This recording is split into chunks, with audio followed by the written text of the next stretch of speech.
ನಮಸ್ಕಾರ ಸ್ನೇಹಿತರೆ, ಇವತ್ತು ನಾವು ಒಂದು ವಿಭಿನ್ನವಾದ ಹಾಗೂ ಅಷ್ಟೇ ಆರೋಗ್ಯಕರವಾದ ಹಾಗೂ ರುಚಿಕರವಾದ ಕ್ರೀಮಿ ಗ್ರೇವಿ ತಯಾರಿಸೋಣ.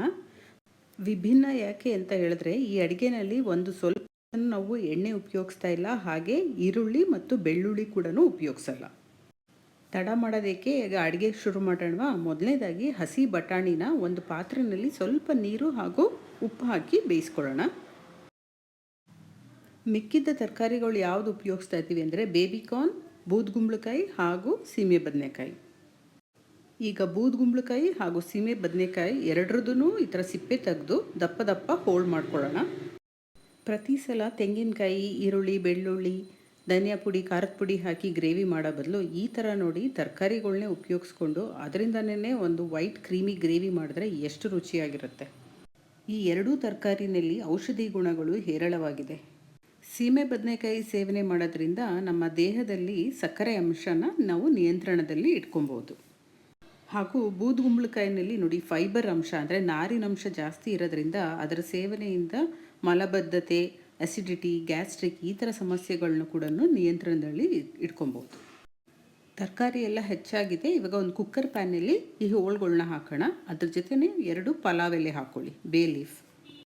ಇದ್ರ ಜೊತೆನೇ 2 ಚಕ್ಕೆ ತುಂಡು ಹಾಗೂ 4 ಲವಂಗನ ಹಾಕೊಬೇಕು.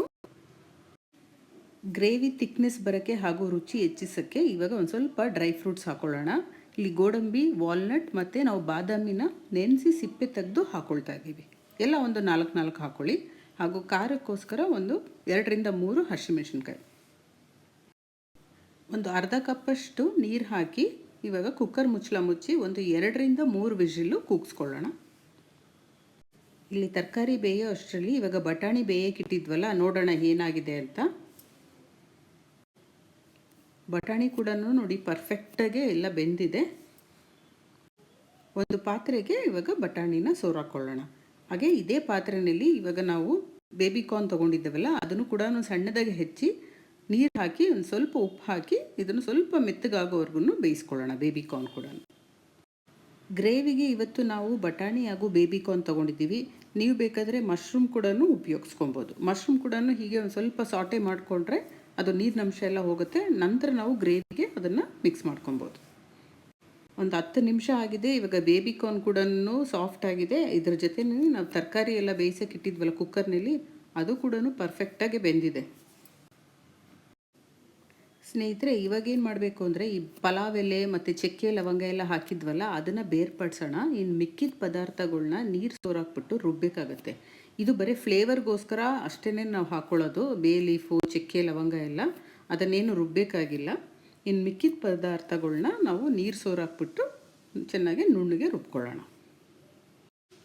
ತರಕಾರಿ ತಿನ್ನಲ್ಲ ಅಂತ ಹೇಳ್ತಾರಲ್ವ, ಬೂದ್ಗುಂಬಳಕಾಯಿ, ಸೀಮೆ ಬದನೆಕಾಯಿ ಎಲ್ಲ ನೋಡಿ, ಅಂಥವ್ರಿಗೆ ನೀವು ಈ ಥರ ಹೀಗೆ ನಾವು ಈ ಬೇಯಿಸ್ಬಿಟ್ಟು ಹೀಗೆ ಕ್ರೀಮಿ ಸಾಸ್ ಮಾಡಿ ಇದರಲ್ಲಿ ಬೇರೆ ನಿಮಗೆ ಯಾವ ಥರ ತರಕಾರಿ ಆದರೆ ಹಾಕ್ಕೊಳ್ಳಿ, ಮಶ್ರೂಮು, ಬೇಬಿಕಾರ್ನ್, ಬಟಾಣಿ ಹಾಕ್ಕೊಟ್ರೆ ಎಲ್ಲರೂ ಇಷ್ಟಪಟ್ಟು ತಿಂತಾರೆ.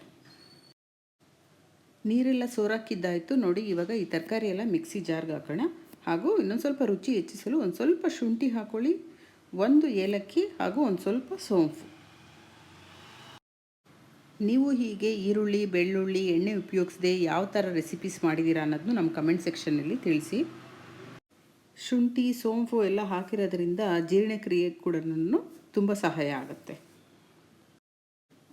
ರುಬ್ಬಿರೋ ಅಂಥ ಮಿಶ್ರಣನ ಇವಾಗ ಒಂದು ಪ್ಯಾನ್ನಲ್ಲಿ ಹಾಕಿ ಹಾಗೆ ಮಿಕ್ಸಿ ಜಾರ್ನು ಕೂಡ ಸ್ವಲ್ಪ ತೊಳೆದು ಅದರ ನೀರನ್ನು ಇದಕ್ಕೆ ಸ್ವಲ್ಪ ಸೇರಿಸ್ಕೊಬೇಕು.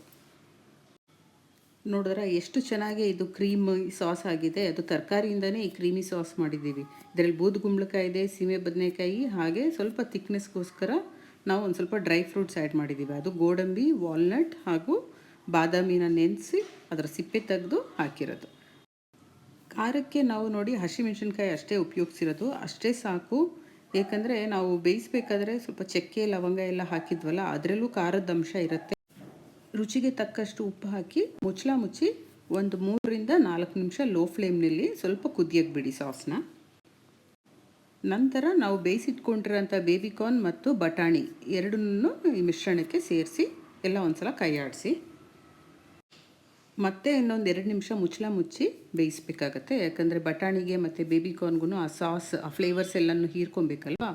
ನಂತರ ಕೊನೆಯದಾಗಿ ಒಂದು ಅರ್ಧ ಕಪ್ಪಷ್ಟು ಗಟ್ಟಿ ಹಾಲು ಹಾಕ್ಕೊಳ್ಳಿ. ಕಾಯಿಸಿರೋ ಅಂಥ ಹಾಲು ಹಾಕ್ಕೊಳ್ಳಿ. ನೋಡಿದ್ರಲ್ಲ, ತರಕಾರಿನೇ ಉಪಯೋಗಿಸ್ಕೊಂಡು ತಯಾರಿಸಿರೋ ಅಂಥ ಈ ಪೌಷ್ಟಿಕವಾದ ಕ್ರೀಮಿ ಗ್ರೇವಿ ತಯಾರಾಗಿದೆ. ಇದನ್ನು ನಾವು ಅನ್ನದ ಜೊತೆ ತಿಂದ್ರೂ ಅಷ್ಟೇ ಅದ್ಭುತವಾಗಿರುತ್ತೆ. ಚಪಾತಿ ಜೊತೆನೂ ಸೇವನೆ ಮಾಡ್ಕೊಬೋದು.